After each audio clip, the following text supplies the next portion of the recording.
good afternoon.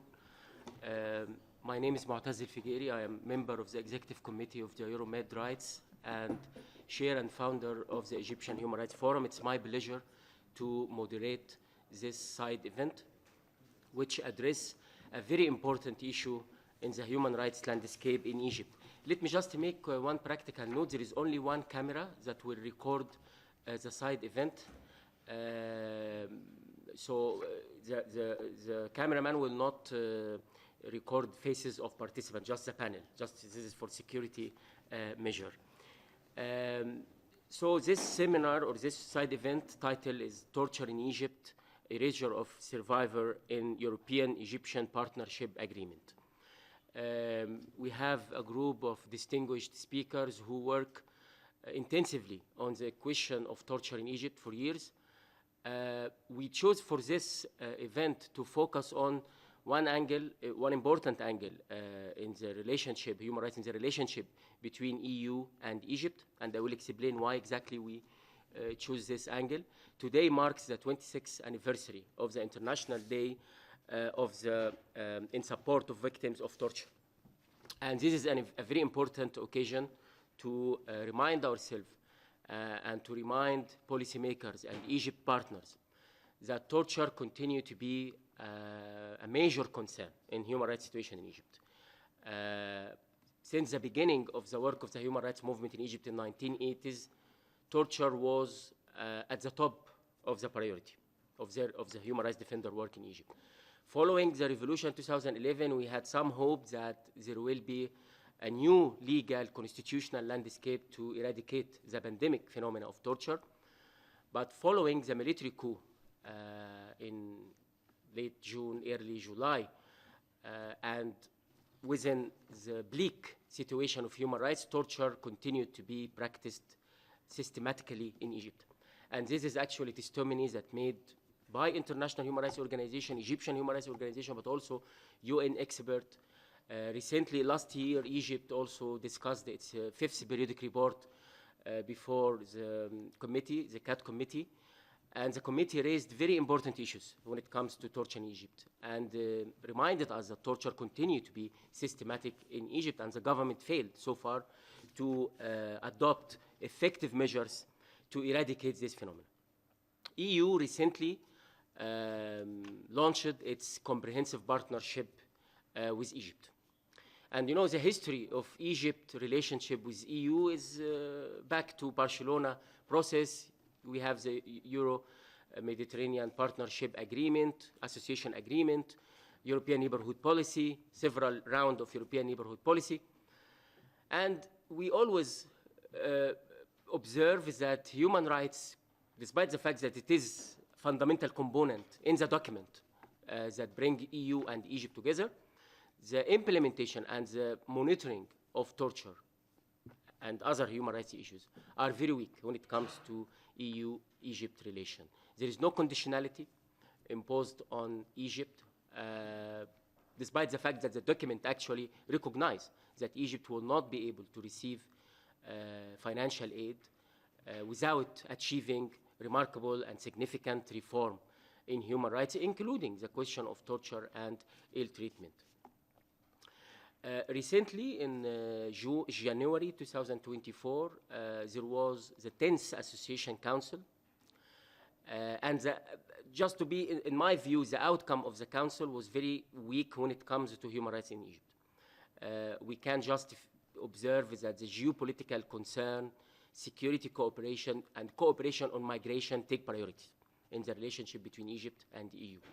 In March, EU launched the comprehensive partnership agreement and proposed around 8 billion euro to Egypt over the coming few years. And we hold this side event in order to stress on the importance of human rights in the relationship between EU and Egypt. When it comes to torture, torture intersects with many issues and legal aspects in the country. It will be impossible to eradicate torture without having efficient and independent institution of rule of law, judiciary, court, human rights defender, space for human rights defenders, and human rights activism in Egypt has been largely restricted for years, as well as security sector reform. And this is important for Egypt partner who deal with Egypt, provide it with financial support, training, and technical support to the security apparatus. I will now introduce our speakers today. We have Mr. Grant Chopin, legal advisor of Dignity. We have Ms. Olivia Denavi. She is legal advocacy officer of Redress. She's based in London. We have Mr. Ahmed Mefrah, executive director of Committee for Justice, and Mr. Mohammed Lutfi, executive director of the Egyptian Commission for Rights and Freedom. This side event is a joint side event organized by Dignity, Committee for Justice, Egyptian Commission for Rights and Freedom, Redress, Egyptian Human Rights Forum, and Euromed Rights. Each speaker will present his intervention in 5 to 7 minutes. Then we will open the floor for question and discussion. Yeah, good. Mr. Grant. Thank you. I would just like to add a layer to the comments just immediately preceding and highlight that the joint partnership between the EU and Egypt is extremely alarming because torture in Egypt is systemic. And that's not to be confused with systematic, which Olivia will talk about briefly, but systemic. And what I mean is that it's deeply embedded in the structure and culture of Egypt's security apparatus, which is the exact apparatus that the EU agreement calls a pillar of stability and security in the region. And in truth, it's anything but. Torture is institutionalized through abusive practices that are perpetrated at every level of Egypt's criminal justice process. It's not about isolated incidents. It's not about rogue individuals. It's about ingrained behaviors that are standard operating procedures for Egyptian law enforcement, prosecutors, and judicial actors that together combine to maintain a system that tortures. I'll highlight this system using 3 examples. First, evidence obtained through torture is routinely introduced to secure convictions in Egyptian criminal trials. Notwithstanding that Article 55 of the Egyptian Constitution prohibits the use of such evidence, that mandate is in practice not honored. Instead, forced confessions are central to the criminal justice process, and Egypt's prosecutors collaborate hand in glove with security actors to base charges on false confessions obtained through problematic and violent methods of interrogation. Take, for example, the case of Father Isaiah, a Christian Coptic monk who was sentenced to death on the basis of torture-tainted evidence. Throughout trial, he was prohibited from seeing his family, he was prohibited from seeing his lawyer, and upon request of medical physical examination, he was denied and subjected to ridiculing comments about his name. And he was put to death in May 2021 on the basis of torture-tainted evidence. Second, the denial of medical care for detainees is a deliberate practice aimed at exasperating their suffering.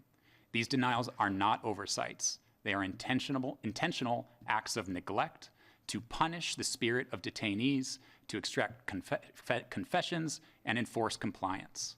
Even in medical emergencies, whether or not a person receives health care is at the discretion and whims of prison guards and other prison officials, who routinely deny or downplay the severity of detainees' health conditions and refuse to transfer them to outside treatment.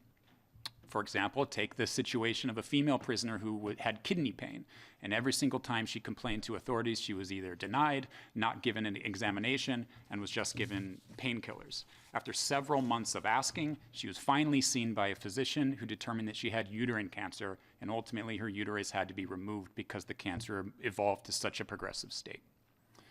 Finally, political prisoners are kept in a continuous loop of detention through a process called recycling or rotation, where after serving a sentence or obtaining a release order, prisoners are,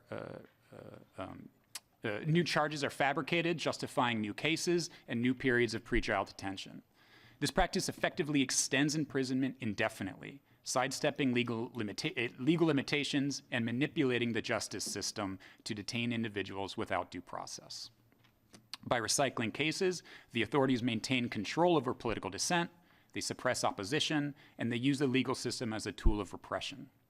For example, take another case from 2014 where a victim was arrested, disappeared for a week, only to be reappeared a few days later and held in remand for 3 years, at which point a judge ordered the victim's release.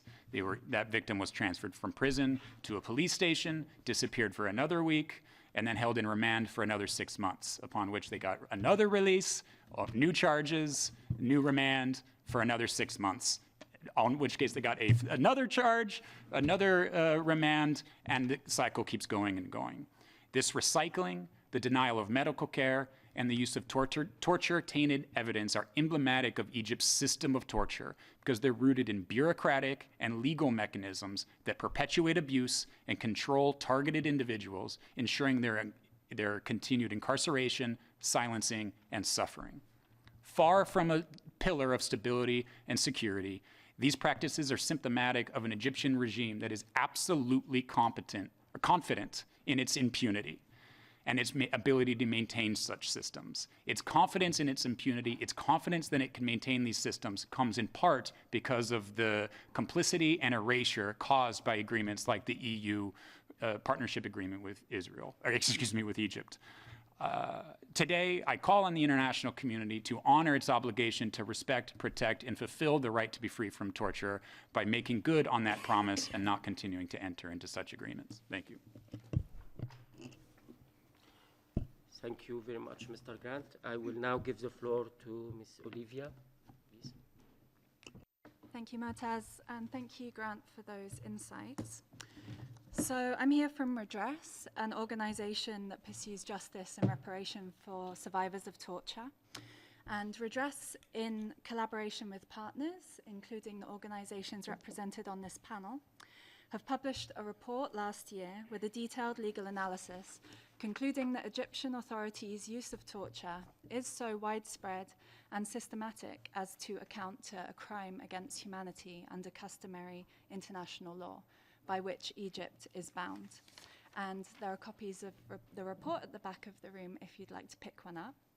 So I am going to outline why it's important to highlight torture in Egypt as a crime against humanity. I'll run through the legal definition and how it meets it, and I'll talk about what states can be doing next to end torture in Egypt. So first of all, why is it important to recognize torture in Egypt as a crime against humanity?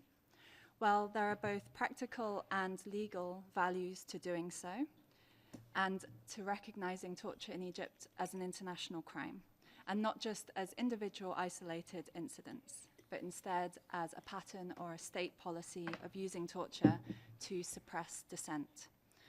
So first of all, those practical values. So many countries have diplomatic relationships with Egypt, and Egypt, in fact, is the second largest recipient of US international military aid after Israel. So the fact that international crimes are happening in Egypt should have an impact on those diplomatic, financial, or political relationships, and it should be alarming to allies and cause repercussions for the Egyptian authorities.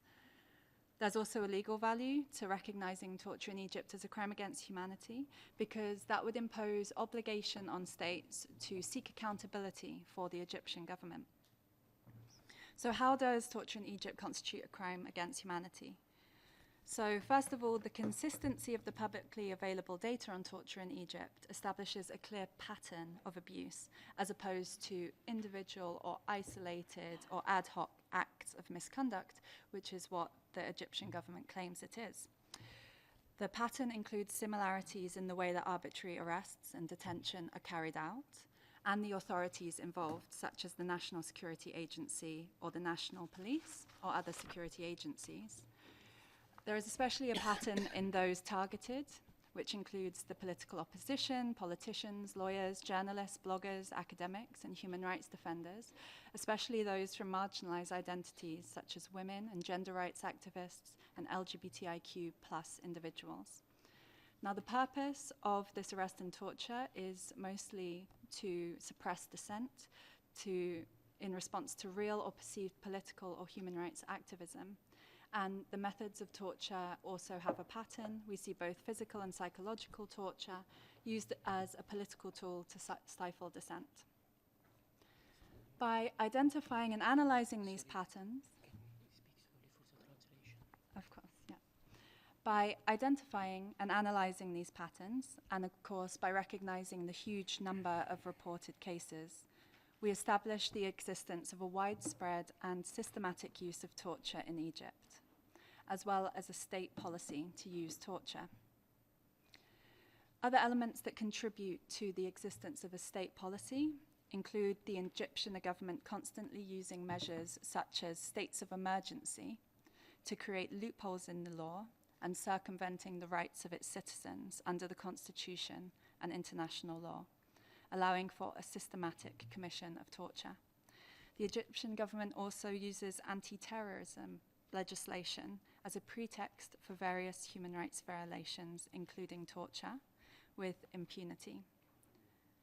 And the culture of impunity in Egypt is an integral part of a state policy that allows for the perpetration of torture without fear of penalty by the Egyptian authorities. The majority of torture survivors in Egypt, in fact, do not pursue domestic claims against their torturers, as they fear further abuses and reprisals, and do not believe that justice can be done. Claims by survivors who do report to state prosecutors are often ignored and rarely investigated.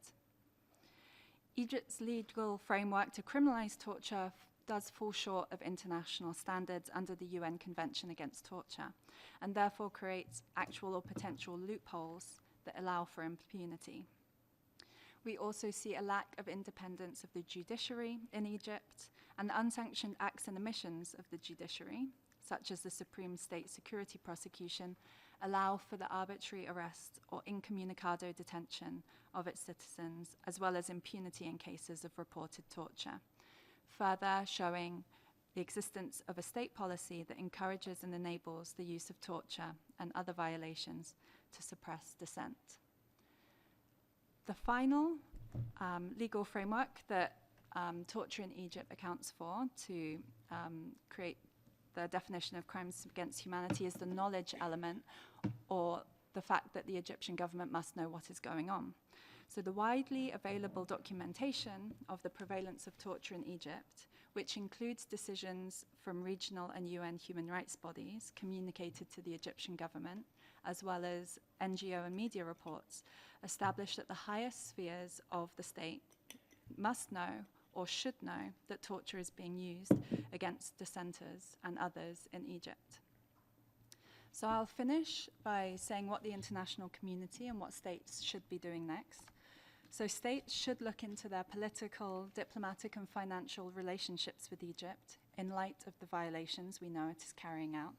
They should recognize torture in Egypt as a crime against humanity and be public in doing so, to promote any methods of accountability possible, including sanctions such as travel bans or seizing assets belonging to Egypt in their countries. The Universal Periodic Review of Egypt is coming up, and states should be making representations directly to Egypt, but also calling on Egypt's allies to make stronger recommendations to end torture there. And many organizations have been calling on the Human Rights Council to establish a monitoring mechanism or even an investigative mechanism for Egypt, which at the moment does not have one. So states should be joining forces with civil society to make these calls. Thank you. Thank you very much, Olivia. Now we will listen to assessment and analysis of two key Egyptian human rights organizations, Committee for Justice and the Egyptian Commission for Rights and Freedom. I invite Mr. Ahmed Mifreh from the Committee for Justice. شكرا يا معتز، وبشكر الزملاء في اللي شاركوا في تنظيم الحدث اليوم. أنا اسمي أحمد مفرح، بشتغل مدير تنفيذي، محامي مصري ومدير تنفيذي لكوميتي فور جاستس، وهي مؤسسة جمعية سويسرية في جنيف بتعمل على رصد وتوثيق الانتهاكات في منطقة الشرق الأوسط شمال أفريقيا، وبشكل أساسي في 4 دول: مصر والسودان وليبيا وتونس. اليوم في إطار اليوم العالمي لمساندة ضحايا التعذيب. الحقيقة الكلمة بتاعتي هتتناول جزء مختلف شوية. الجزء الهام اللي ممكن ما يكونش أو ما بيتمش تسليط الضوء عليه بشكل فعال، الأزمة اللي بيتعرض ليها ضحايا التعذيب والاعتقال داخل السجون ومراكز الاحتجاز ما بعد الإفراج عنهم بشكل واضح وبشكل أساسي، خصوصا إن خلال الفترة الماضية ظهرت أو كان هناك اتجاه من قبل الحكومة المصرية أو من قبل بعض الأصوات المحسوبة على النظام المصري اللي بيحاول يعمل على إظهار أن هناك مرحلة جديدة من مراحل النظام في تعاطيه مع ملف حقوق الإنسان، وبالذات ضحايا الاعتقال التعسفي في السجون ومراكز الاحتجاز المختلفة، وأن هناك اتجاه لإعادة تأهيل ما سماه بعض أو ما سمي في بعض الأصوات النظام إعادة تأهيل للمعتقلين وللمسجونين وإدماجهم داخل الحياة المصرية بعد كده. المشكلة بشكل أساسي إن احنا دائما حينما نستمع إلى مثل تلك المبادرات فهي بتكون مبادرة من أجل استجلاب الرضاء واستجلاب نوع من أنواع المساندة من قبل النظام الدولي أو من قبل المجتمع الدولي في يعني الموافقة على ما تقوم به أو ما يقوم به النظام المصري في مصر من خطوات أو ما يسميه خطوات لإصلاح الأوضاع خصوصا داخل السجون ومراكز الاحتجاز المختلفة. وده للأسف الشديد اللي ممكن يكون نتيجة لهذا ما بين قوسين، نتيجة لنجاح النظام في تقديم نفسه، النظام في مصر لتقديم نفسه بشكل مختلف، ونتيجة للأوضاع الإقليمية أصبحنا الآن في ظل شراكة مصرية أوروبية جديدة بانفتاح كبير لم نعهد له مثيل حتى في عهد مبارك على ما أعتقد. وأعتقد أن مثل هذا الانفتاح أو مثل هذه الشراكة تحتاج إلى أن يتم تسليط الضوء بشكل فعلي على القيام بعدد من الخطوات التي تؤدي بشكل واضح إلى إصلاح أوضاع المعتقلين والمحبوسين داخل السجون ومراكز الاحتجاز، وأيضا من تم الإفراج عنهم مؤخرا، لأن ده الأمر الهام واللي للأسف الشديد كان ليه أثر كبير خلال الفترة الماضية. فمن أجل هذا نحن نعتقد أن هناك خطوات يجب أن يتم اتخاذها بشكل واضح. أول خطوة اللي هي الخطوة المتعلقة أو التي يجب على الاتحاد الأوروبي أن يخاطب النظام المصري خلال الفترة المقبلة بخصوصها ضمان عدم تكرار الانتهاكات. ليس فقط على أن يقوم الاتحاد الأوروبي بمخاطبة النظام المصري باحترام اتفاقيات حقوق الإنسان، وإنما يجب أن تكون هناك خطوات تنفيذية من أجل إصلاح الأوضاع المرتبطة بالانتهاكات وخصوصا جريمة التعذيب داخل السجون ومراكز الاحتجاز، أن يخاطب الاتحاد الأوروبي النظام المصري بعدم تكرار مثل هذه الانتهاكات بحق المعتقلين وبحق المسجونين وبحق المعارضين في مصر. لأن للأسف الشديد ليست هناك ضمانة حتى في ظل الإفراجات الوهمية اللي بيقوم بها النظام أن هناك اتجاه من قبل النظام أو من قبل الأجهزة الأمنية في مصر بعدم قيامها بتكرار الانتهاكات بحق المعارضين السلميين وبحق المعتقلين السابقين. رأينا الكثير من الحالات التي يتم القيام بالإفراج الصوري عن المحتجزين والمعتقلين بالذات المعارضين السلميين لفترة معينة، ومن ثم يتم إلقاء القبض عليهم بعد ذلك. هذه الفترة هي الفترة التي يقوم فيها النظام بتجميل صورته أو في إطار توقيع شراكة جديدة أو في إطار العمل على إبراز تحسين ما قدام لملف حقوق الإنسان قدام النظام الدولي. فأول نقطة عدم تكرار الانتهاكات. النقطة الثانية اللي احنا بنطالب بيها واللي يجب أن يتم التعاطي معاها العمل بشكل واضح وبشكل حقيقي على إعادة تأهيل المعتقلين السابقين وإدماجهم داخل المجتمع في مصر.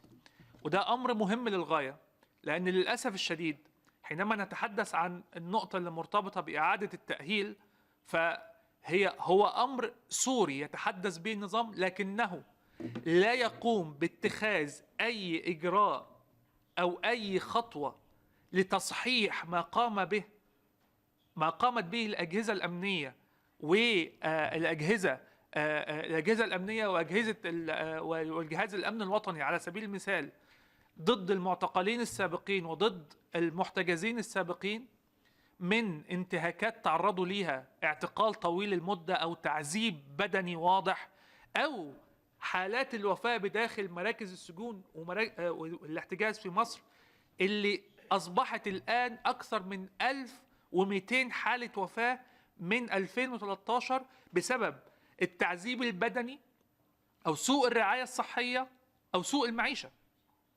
فالأثر اللي مرتبط بالنقطة اللي مرتبطة أو أثر إعادة التأهيل ليس فقط مرتبط بالمعتقل ومن حواليه، وإنما أيضا هناك يجب أن يتم اتخاذ إجراءات لإعادة تأهيل الأسر والأهالي اللي تعرضوا لكثير من الانتهاكات وكثير من الإجراءات خلال الفترة الماضية أثناء اعتقال ذويهم أو بسبب الانتهاكات اللي حدثت ضد ذويهم.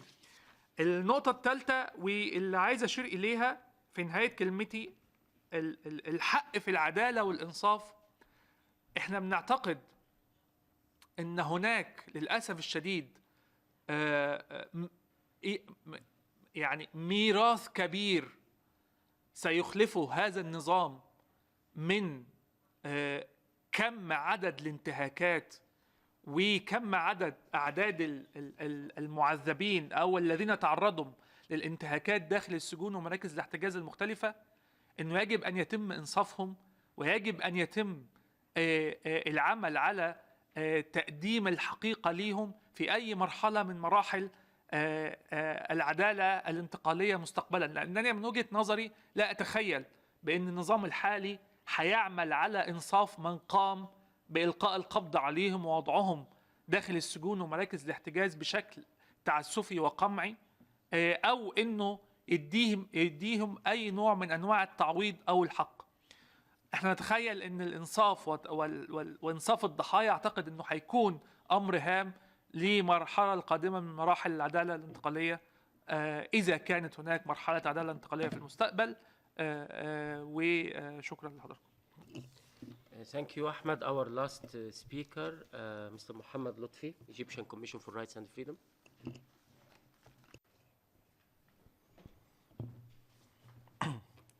Thank you, Motaz. Thank you, everybody, for this opportunity to update you on the situation of human rights in Egypt. Latest news,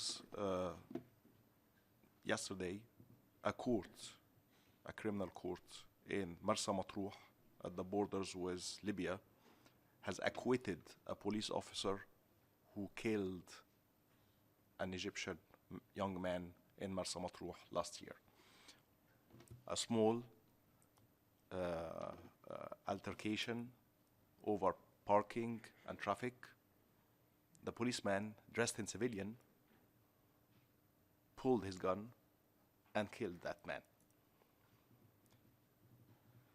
The families, in Bedouin settings, the families of the tribe of that boy, which happens to be a big tribe in Marsa Matruh, gathered and organized a huge protest in front of the police station where this officer works.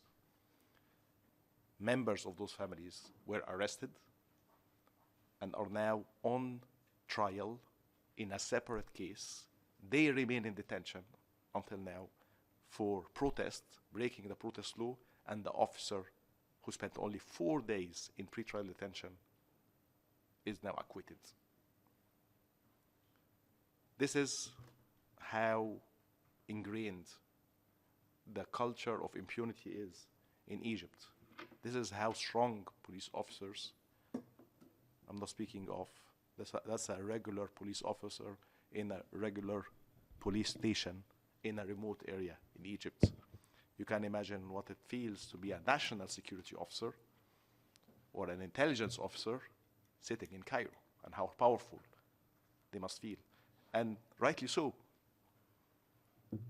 They are accused of having killed an Italian citizen 8 years ago, in 2016, Giulio Regeni, and the trial, after the investigation has failed in Egypt, and the Egyptian prosecutor's office failed to find the evidence to indict or refer to trial 4 national security officers. The trial is now happening in Italy for the torture, murder of an Italian PhD student, Giulio Regeni, 8 years ago. 8 years later, despite all the mobilization in Italy, public opinion, high-level diplomacy, to get the evidence and to get the Egyptian judiciary to cooperate in good faith to bring the culprits to justice, we're still in a situation where justice and truth has not been made to Giulio Regeni. And so this culture of impunity means, and immunity means, that the Egyptian police feels they can do whatever to whomever. Who are the latest arrivals, the latest arrivals to Egypt? Palestinians from Gaza fleeing the war, expected to pay thousands of dollars to bizarre companies with bizarre access to entry clearances, trading in the misery of people being subjected to a genocide, but not just in Gaza, in Sudan. We have just seen this recent report from Amnesty International, where our organization has proudly contributed to passing on information, documenting information about the deportation, actually hot returns or returns to where? To a civil war country. That's banned by the Convention Against Torture. You cannot return a person to a country where they will face potential torture and death. And those survivors of the war in Sudan, the civil war in Sudan, they arrive in Egypt. We speak to them.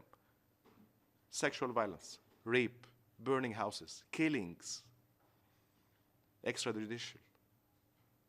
They need a visa to enter Egypt. Sudanese. Egypt and Sudan used to be one country. There used to be an agreement of free movement between Egypt and Sudan. And in a time when the Sudanese most need to find shelter and safe haven, this is when Egypt restricts the entry conditions into for Sudanese into Egypt. You need a visa, you need a passport. You're sitting in your village in North Sudan or in Darfur, and you need to flee a war. You need to go find out how to produce a passport to your family, get the vaccinations, and get a security clearance and a visa, and then go to the border of Sudan. Of course, it's easier to just find a smuggler. And smugglers, last month, we had 50, mainly women and children, die out of thirst in the eastern border of eastern desert of Egypt after having crossed. So the smugglers just dump the refugees from Sudan. They dump them in the middle of the desert. It was exceptionally high temperature in Egypt. Egypt was one of the hottest countries in the world last week and the week before. And 50 people have died, lost in the 21st century, fleeing a war, required to find a visa, being smuggled with all the abuses that come with smugglers and trafficking by the rapid response forces as well. Then dying out of thirst for not being able to produce a visa and enter in a regular way. And that's where the EU comes in. The EU is having partnership agreements with many of the countries in the Mediterranean basin because EU countries fear migration. And so who is the most able and capable to do the dirty work? To keep the dark-skinned from entering Fortress Europe? Well, countries like Egypt. And therefore, EU countries are willing to turn a blind eye to all those violations that are happening by the regime because it suits EU countries, including a country that has its own citizen killed in Egypt and whose families are seeking justice and remedy in their country, Italy. And so somehow everything, all the pieces fall together where it suits EU democracies, respectful of human rights, to have a country that tortures its own people and foreigners, Sudanese and Palestinians, because we don't want Southern Mediterraneans to be able to cross on the other side. What it takes? Well, loans like in the partnership deal.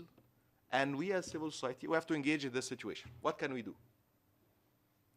Can we tell the EU not to do those deals with Egypt? We know they want it more than Egypt. EU countries want to do those deals with Egypt more than Egypt wants to do them. Okay, so what we do, we engage. We recently sent a letter to joint letter between international organizations and Egyptian organizations to representatives of the 27 member states, 26 of the EU, to actually set up benchmarks for respect of human rights that should be, those benchmarks should be used to assess progress on human rights. And it includes things as basic as every person arrested needs to have access to a lawyer and his family. Because we don't want enforced disappearances to happen. Of course, if we tell the EU, tell the Egyptians not to do enforced disappearances, they won't do that.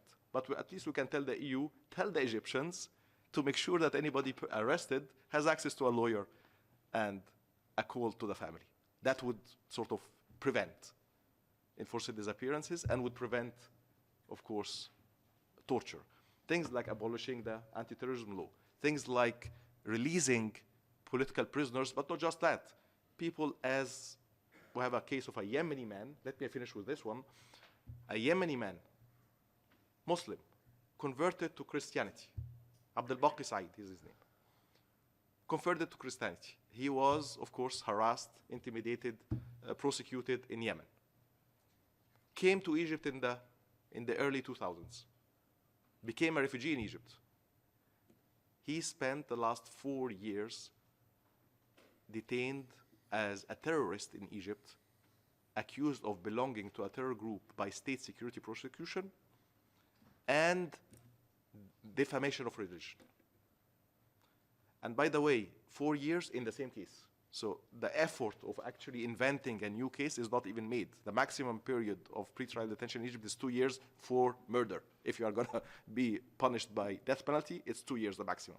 This man is accused of blasphemy, and he has been accused for 4 years in pretrial detention because he thought Egypt would be a safe haven. So when Egypt goes and tells the EU, hey, we're going to be able to prevent irregular migration, that's the cost of it. It's the suffering of Egyptians. It's the suffering of foreigners, Palestinians and Sudanese and Yemenis and all the other communities who are living in Egypt, and blaming those communities for the economic failures of Egypt by blaming the foreigners, the Sudanese. They are the ones who are eating the bread of Egyptians. They are the ones, and feeding xenophobia in the Egyptian society and racial discrimination in Egypt. That's the cost that we have to pay, that Egyptians have to pay for loans from the EU. So the least the EU can do to absolve itself is to tell the Egyptians the right benchmarks, and if Egypt doesn't meet those benchmarks, then don't give them the money. Thank you. Thank you, Mohammed. We heard comprehensive assessment and fresh information from the ground. We can now open the floor for question and comment. Just before, I just want to raise this. In January 2025, Egypt record will be under review, universal periodic review. So I think it's a great opportunity to raise different angles that are related to the question of torture. And universal periodic review for Egyptian human rights defender is a very important opportunity to achieve some kind of, not just raising awareness, but also to have some actual reform in Egypt. In 2019, some of you will be aware that there was comprehensive report and recommendations. So Egypt will be reviewed, and it will be accountable for what has been achieved since 2019 until today. My colleagues also raised the point of impunity. Impunity is a pandemic in Egypt, and we all now looking at the trial of Giulio Regeni in Italy, and Egypt also is not cooperating with the Italian authorities to extradite the police officers or members of the national security who are charged of torturing and killing Regeni. Another point also is the question of terrorism, counter-terrorism. Torture in Egypt is not just a tool for political repression. It is a tool for political repression, but actually it is used ordinarily in criminal investigation. So this weakens the state capacity in prosecution and investigation, terrorism-related offenses or normal criminal offenses, because usually it's very easy for police officers just to ill-treat detainees and just to compel them to confess and use this as an evidence in front of court. So this weakens actually the police capacity and the investigation capacity, and it is not healthy for the criminal justice in the country. So even for international partners who want to cooperate with Egypt on counter-terrorism, it won't work. It won't work because the wrong people are targeted, and it is misleading because we don't know the truth even behind some of the crimes that have been committed, because it's very easy for the member of the investigation unit to just terrorize people and to close opening cases without revealing the truth. As what happened in Regeni, we remember that there are innocent people who were killed in Egypt by the Egyptian police officer, and they were just, we discovered after that that it has nothing to do with Regeni murder. So this is just issues that we need to consider when it comes to cooperation with Egyptian security. And I know many European countries, they have programs of cooperation and training. It is not a question of training. It is not a question of training.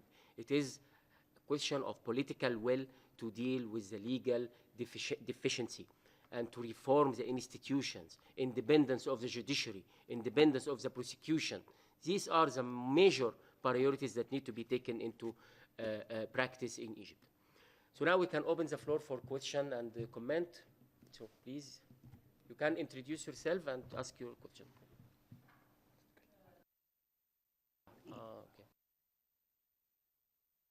جيمي من الصحراء الغربية من المناطق المحتلة.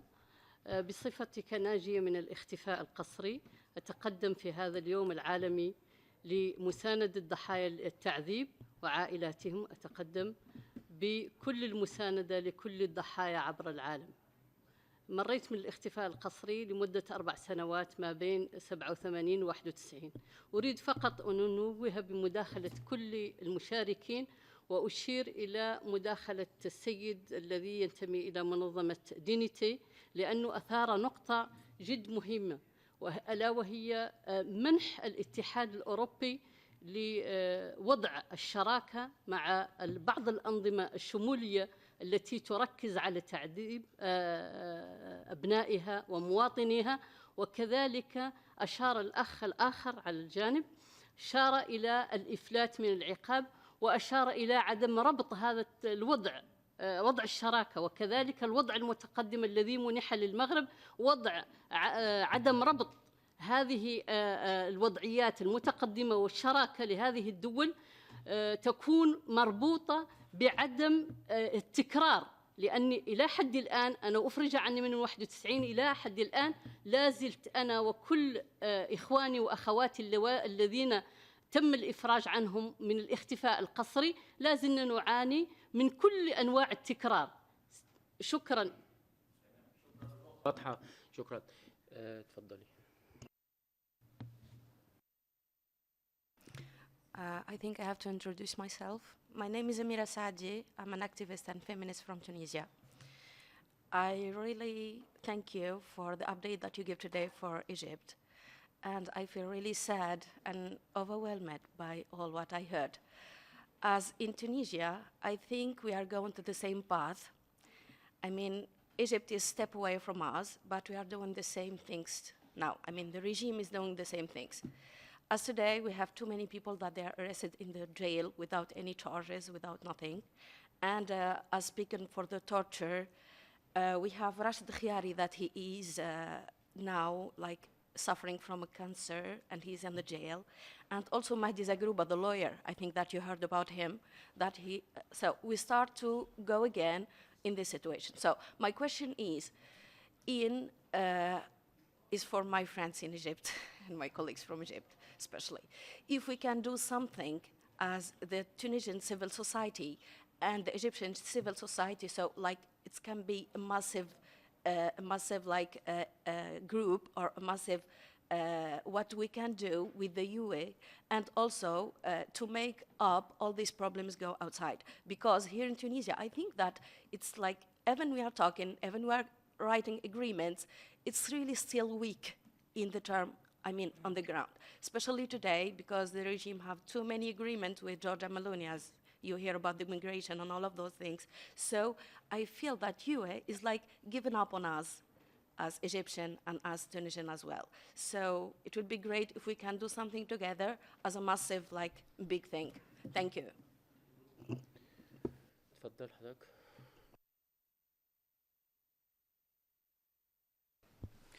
شكرا. وأعرف نفسي زي العبد اللوالي رئيس المنتدى الإفريقي للأبحاث والدراسات في حقوق الإنسان. مسألة التعذيب يعني مسألة متفشية في مجموعة من المناطق، لكن للأسف الشديد أريد أن أسأل المتدخلين عن وضعية الجهات الغير مؤسساتية الغير دولتية كمثلا المنظمات الإرهابية وكذا الجماعات المسلحة التي تقترف عملية الترهيب عملية التعذيب. وهنا أعطي مثال جماعة البوليساريو التي هي جماعة مسلحة فوق التراب الجزائري وتقوم بتفويض غير قانوني من الدولة الجزائرية للولاية القانونية لهذه الدولة لجماعة مسلحة على التراب الجزائري، واقتراف مجموعة كبيرة من حالات التعذيب مفضية إلى اعتقال تعسفي وكذلك إلى خرق خارج القانون. وكيف يمكننا يعني كمنظمة غير حكومية مساءلة هذه جماعة البوليساريو دون أن نتحدث عن المسؤولية القانونية للدولة الحاضنة لهذه المخيمات وهي الدولة الجزائرية. فقط يمكن الملاحظة أن فيما يخص الأخت جيمين غاية ذكرت أنها هي ضحية من ضحايا الاختفاء القسري في المغرب. الأخت استفادت في إطار تعويض الدولة المغربية في إطار هذا. لا واضحة والله واضحة. لا التجربة المغربية في التجربة المغربية فقط التجربة المغربية في إطار التجربة المغربية في إطار الانتقال الديمقراطي. شكرا. احنا اكيد هنناقش، احنا مهمومين ايضا باوضاع حقوق الانسان في المغرب وفي الصحراء، هيبقى في فرص ايضا لمناقشه هذا. اتفضل. Thank you. I'm Professor Hüseyin Demir from Turkey, a president of Human Rights Defenders based in Berlin. I have two questions. One of is, well, because impunity is a problem in Turkey as well as Egypt, and we are trying to bring some torturers before the German courts in frame of universal jurisdiction. Maybe Egyptian civil societies or NGOs can try to do that. This is the first question. Is there any attempt or any work for that in the universal jurisdiction? The second one is Mr. Grant Shubin mentioned about recycling. So when they arrest people and then bring a charge, is this a completely new charge or similar to old ones? Because we experience same things, like calling that reorganizing group again. Some people stayed in prison for 6 years and finished their sentence, then they arrest them again and bring charges again. So I just wonder, is there a similarity? Thank you. Thank you. We need to finish at 1 o'clock. I will receive question for 5 minutes, then we give the floor for each one. Sulafa.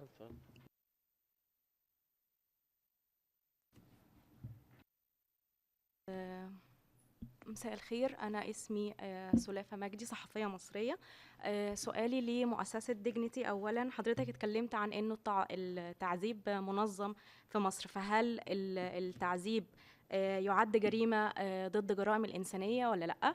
السؤال الثاني سريعاً، الفترة اللي فاتت النظام المصري كان بيركز على إنه الحقوق للمواطنين مش بس حقوق سياسية ولكن أيضاً حقوق اقتصادية، والفترة الأخيرة بنشهد وضع اقتصادي متردي، فهل كمنظمات حقوقية يمكنكم العمل على ربط الملف الاقتصادي، أزمة الوقود والكهرباء وتحرير سعر الصرف وربطها بحقوق المواطن المصري حاليا ولا لا؟ شكرا.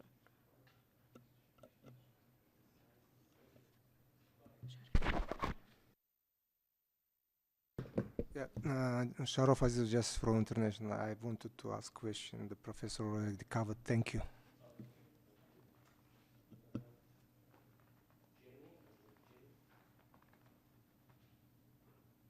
Yeah, so I just wanted to extend my thanks for holding this meeting today. I think it's extremely important that these types of events occur at the United Nations Human Rights Council. If you can see this session, why it's so important. The European Union issued a general comment to the High Commissioner's global update, that was around 2,500 words. Of those 2,500 words, around 40 of those words were dedicated to the entirety of the North Africa and Arabian Peninsula. And around 13 of them were dedicated to Egypt. And that is a difference from the past in which Egypt was given an entire paragraph within that statement. I think that demonstrates to you the political decline in the care for human rights in Egypt and in the region. And I think it means that it's a call to action. So thank you for your event today.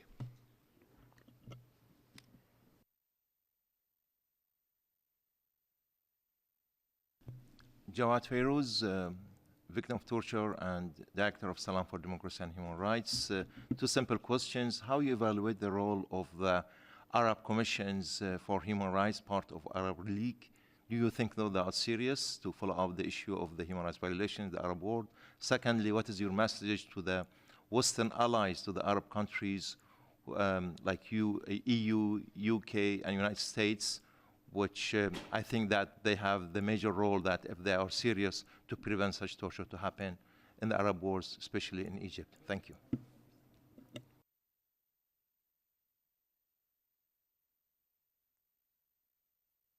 رئيس العربي رئيس الاتحاد العربي لحقوق الإنسان.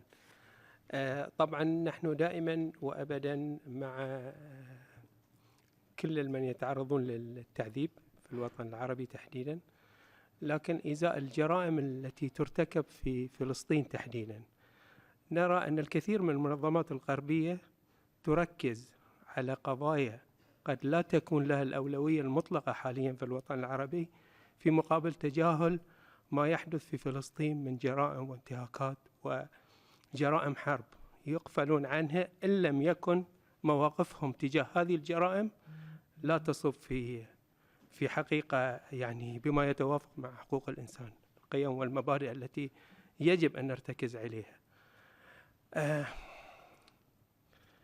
يعني لا أعرف ماذا أقول، لكن هناك ألم وقصة في مقابل ما نشهده من المنظمات الغربية تحديدا ومواقفهم الغير مبررة والغير مفهومة. شكرا. شكرا. يعني الحقيقة احنا مؤخرا يعني من أثار موضوع الأبارتايد والاستعمار الاستيطاني والعمل على قضية الأراضي الفلسطينية في المحكمة الجنائية الدولية كانت المنظمات الغربية بالمناسبة. يعني هيومن رايتس ووتش والعفو الدولية أطلقوا تقارير الحقيقة هامة جدا خلال السنوات الأخيرة. لا فقط أنا يعني والزملاء هيعلقوا أيضا، لكن أنا بشير فقط لهذا الأمر. شكرا. تمام. طيب we can hear comment and feedback from our speakers, so please you go ahead. Final conclusion. Sure, I'll try to be very brief, as a few questions were directed directly at me, but I'm mindful that this is an event on Egypt and I'm share the panel with Egyptians, so I want to save the floor for them. On the question of crimes against humanity, I was trying to point out specifically that torture in Egypt is systemic, meaning it's built into the system of criminal justice in Egypt. Olivia talked about systematic, but I'll say that that torture is systematic in Egypt has been found repeatedly by the Committee Against Torture, and it's relatively not controversial that it's a systematic practice that is a policy of the Egyptian regime and therefore constitutes a crime against humanity. And with that, I'm mindful of time, so we'll defer to my Egyptian colleagues.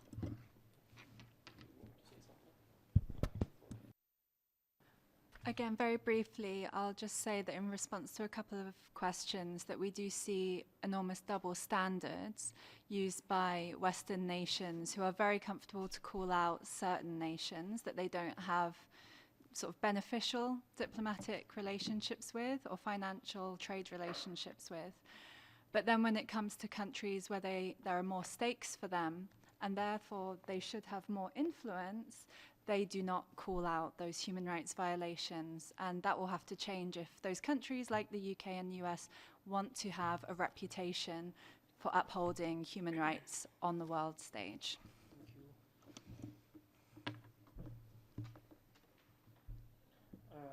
Thank you. Regarding the questions from our colleagues from Tunisia, I'm sorry to hear the situation.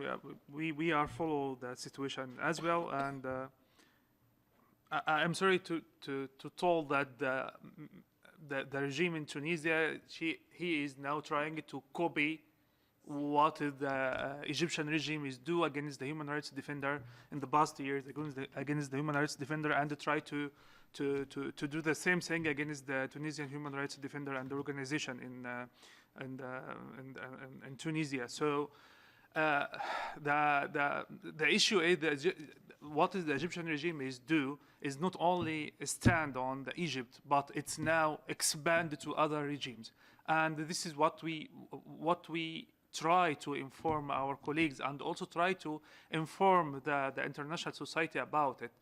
If there is any new relationship or agreements with Egypt, there is in this time should be articles, very strong articles and very strong agreements to help the situation inside, to improve the situation of human rights, and try to work very hard or try to maintain the situation of the human rights defender inside Egypt. I'm sorry to hear about what's happening in our colleagues, lawyers, and also a human rights defender in Tunisia, but this is the way. It's now not stopped in Egypt. The issue is not stopped now in Egypt. It's expanded now to other regimes.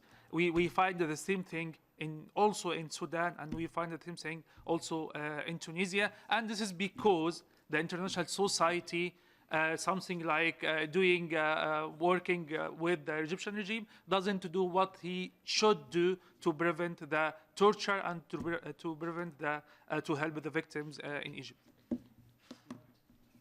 We need to conclude in 2 minutes the meeting. Very quickly, first question, easy one, about the Arab Commission for Human Rights. Is it effective on Egypt? Is it a channel for us to seek redress with victims at the Arab Human Rights Commission? The short answer is no. The long answer is no. I think it's a waste of time to even consider or pretend towards victims that they might get any form of redress with them. But the question is valid for the UN human rights mechanisms. We seek all the time UN mechanisms.